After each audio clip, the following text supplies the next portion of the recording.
Welcome to Democracy Now!, democracynow.org, The War and Peace Report. I'm Amy Goodman. An official from the U.S. Secret Service has confirmed the agency's spoken to the Trump campaign about his comments at a rally in Wilmington, North Carolina Tuesday, which many saw as a call to assassinate his rival, Hillary Clinton. Hillary wants to essentially abolish the Second Amendment. By the way, and if she gets to pick her judges, nothing you can do, folks. Although the Second Amendment people, maybe there is, I don't know. But the official told CNN the Secret Service has had multiple conversations with the campaign over the comments. Donald Trump, however, is denying these conversations with the Secret Service have taken place, tweeting, quote, "No such meeting or conversation ever happened," unquote. This comes as Hillary Clinton has spoken out about Trump's comments during a rally in Des Moines, Iowa, Wednesday. Yesterday, we witnessed the latest in a long line of casual comments from Donald Trump that cross the line. His casual cruelty to a Gold Star family. His casual suggestion that more countries should have nuclear weapons. And now his casual inciting of violence. Every single one of these incidents shows us that Donald Trump simply does not have the temperament to be President and Commander-in-Chief of the United States. Green Party presidential nominee Dr. Jill Stein has also addressed Trump's comments, tweeting, quote, "Gun violence is no laughing matter. We need a president who understands it's not funny to call on people to shoot opponents. Disarm Trump," she tweeted. Trump, however, has denied the comments were a call to assassinate Hillary Clinton. On Tuesday, his campaign issued a statement saying he was referring to the Second Amendment supporters' quote, "amazing spirit and great political power," unquote. Meanwhile, Hillary Clinton's embraced her recent endorsement by John Negroponte, the former director of national intelligence. President George W. Bush's official also served as U.S. ambassador to Honduras, which was the staging ground for the U.S.-backed Contras in Nicaragua. Hillary Clinton has faced questions on the campaign trail about her own role in Honduras much later as Secretary of State, including legitimizing the 2009 coup in Honduras. The Clinton campaign is continuing to face questions following the release of 44 State Department emails showing close ties between the Clinton Foundation and the State Department during Clinton's time as Secretary of State.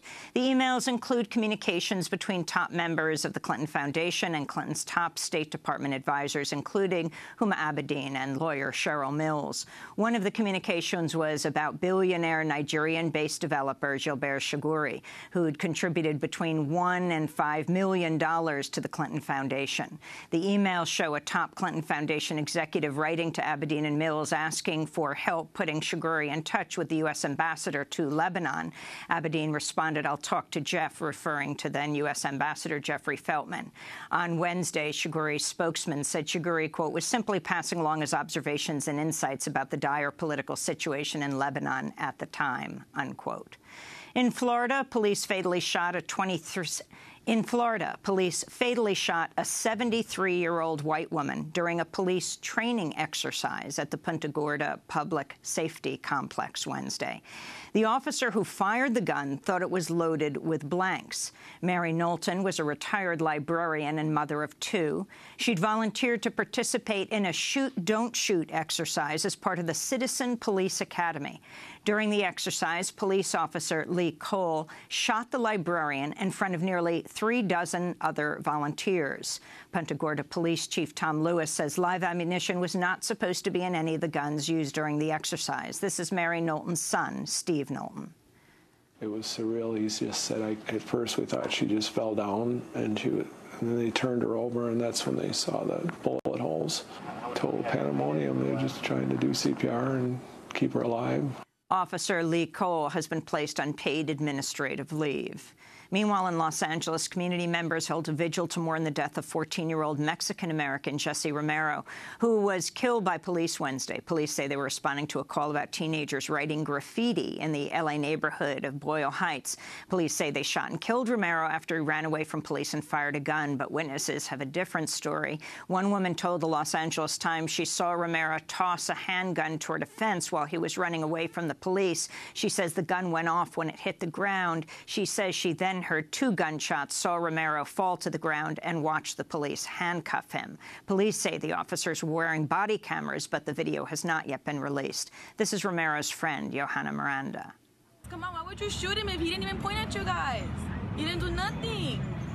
Like, aren't you guys trained to do your job right? Shouldn't you guys tackle him down if he's not shooting you guys? He didn't point a gun at them. Why would he shoot? This kid was only 14 years old. Jesse Romero was a student at Hollenbach Middle School. He would have turned 15 on August 24th. In Raleigh, North Carolina, a white man who claimed he was on a neighborhood watch shot and killed a 20-year-old African-American man after telling the 911 dispatcher, quote, "We got a bunch of hoodlums out here racing. I'm going outside to secure my neighborhood," unquote. Police say Chad Copley shot and killed 20-year-old Kouren-Rodney Bernard Thomas from inside his garage as Thomas was walking home from a party Sunday. Copley has been charged with first-degree murder. The case recalls the killing of African-American teenager Trayvon Martin by Neighborhood Watch vigilante George Zimmerman. In Missouri, lawyers have sued 13 St. Louis area cities, arguing the cities are violating poor citizens' rights by locking them in jail over minor traffic violations. The lawsuit was filed on the 2nd anniversary of the police killing of Michael Brown, the unarmed 18-year-old African-American who was killed by white police officer Darren Wilson in the St. Louis suburb of Ferguson. The lawsuit argues the cities are operating a, quote, modern-day police state and debtors' prison scheme that has no place in American society today, unquote. It was filed on behalf of 13 people, one of whom was locked up in squalid conditions in jail for days over a parking ticket. In international news, at least 8 people were killed in 2 separate bomb attacks in southern Turkey. Officials have blamed the Kurdistan Workers' Party, known as the PKK, for the attacks. This comes as Turkish authorities have arrested at least 17 people in raids in Istanbul. Officials say the raids are targeting suspected terrorists, but media reports say the headquarters of the leftist pro-Kurdish People's Democratic Party, known as the HDP, was also raided by police during the operation. Meanwhile, Turkish President Erdogan has reiterated his calls for the United States to extradite the Turkish cleric Fethullah Gulen, who's living in Pennsylvania and the Poconos. Erdogan has accused Gulen of masterminding the failed coup, which Gulen denies. Newly declassified State Department documents are shedding new light on the relationship between former Secretary of State Henry Kissinger and Argentina's military dictatorship, which ruled Argentina from 1976 to 83. The documents show how Kissinger thwarted the State Department's efforts to stop the mass killings by instead praising Argentina's military leaders in 1978, saying, quote, "The government of Argentina had done an outstanding job in wiping out terrorist forces," unquote. Kissinger made the comments while visiting Argentina for the 1978 World Cup as a personal guest of the junta leader, General Jorge Videla, who presided over the disappearance of as many as 30,000 people. In one of the newly released cables, National Security Council official Robert Pastor wrote, quote, "Kissinger's praise for the Argentine government in its campaign against terrorism was the music the Argentine government was longing to hear," unquote. Laura Poitras and more than 40 other documentarians are calling on the Justice Department to investigate the targeting and harassment of citizen journalists who film police violence.